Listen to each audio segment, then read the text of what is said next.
Hair transplants are not perfect.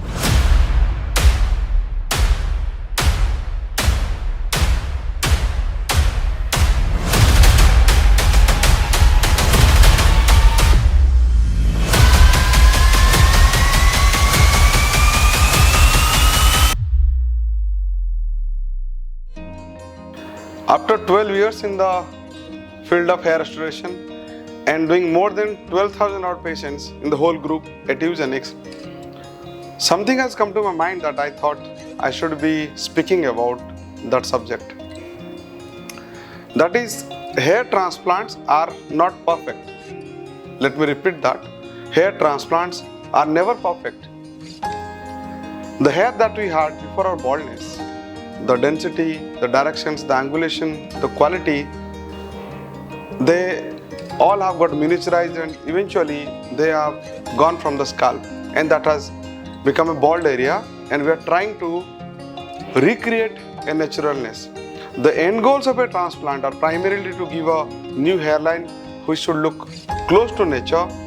Then it should be covering, the transplant should be able to cover as much as area possible with an adequate density so that the scalp should not be visible. The hair should last for a very long period of time.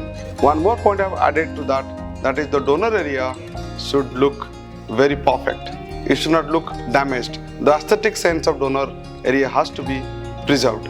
We at Eugenix, we always strive to recreate a very natural hairline, and the most latest thing is we have been doing all the hard work to recreate a natural temple point. And a lot of people from all over the world, they visit us only for their temple points. Initially, I used to imagine how to recreate the temple, and temple is the frame to the face.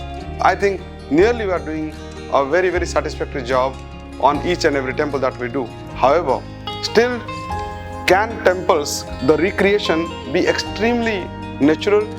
I would say like maybe we are very close up to 95% or maybe 96% close to the nature. It is never perfect, and we should give those information to the patients, and also patients should be able to kind of accept that point that hair transplants are never perfect. So now when we do that, it is, I would not say it is artificial or it is unnatural. It is natural. Your own hair has to be kind of extracted and planted at the recipient area. But can we exactly recreate that angle? Answer is no. Even though we theoretically so perfect in that, even though we do that day in, day out, and when you transplant, there is little bit of kind of fluctuation, and when the hair grows, there is a lot of things that happens at the hair root level. There is scarring happening, and once the hair starts growing after 3-4 months, then when you stroke the hair with a comb, the scar is not mature 100%. It takes around 1 year for the scalp to mature. That means while the scar is kind of remodeling and we are stroking the newly grown hair, then the hair could travel backward. You are giving a new direction. Similarly, when we give the density, we all know that the natural density is close to 70 to 80 grafts per square centimeter. And when we place the grafts, we try to do around 35, around 40 grafts per square centimeter. And this number is very good.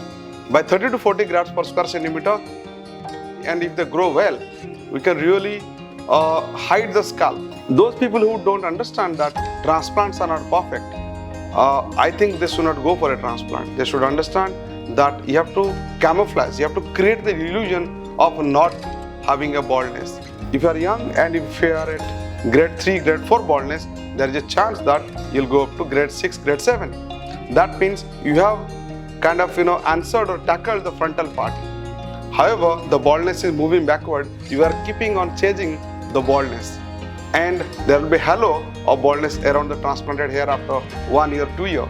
So that understanding has to be there from the patient's point of view, and of course the clinic has to give the information and education to the patient that one-time hair transplantation is not enough. Another important point that I want to tell is, a lot of people think that once I have got a transplantation done, then the hair that I have got, the density that I have got is permanent. The transplanted hair are not going to be affected by baldness.